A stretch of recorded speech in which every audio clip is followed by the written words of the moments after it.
বিসমিল্লাহির রহমানির রহিম। আসসালামু আলাইকুম। আমি একটা ব্যাংকে চলে এলাম। ব্যাংকটা হচ্ছে অ্যালিয়েন্স ব্যাংক, মালয়েশিয়ার খুব নাম করা একটা ব্যাংক। এটা মালয়েশিয়াতে কয়েকটা নাম করা ব্যাংক, তার ভিতরে হচ্ছে অ্যালিয়েন্স ব্যাংক, মে ব্যাংক, তারপরে হচ্ছে বিএসএন।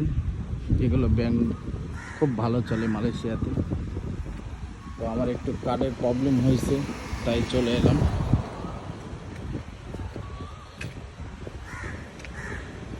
কারণ এটাই হেড অফিস। তো ঠিক আছে, সবাই ভালো থাকবেন, সুস্থ থাকবেন। আসসালামু আলাইকুম।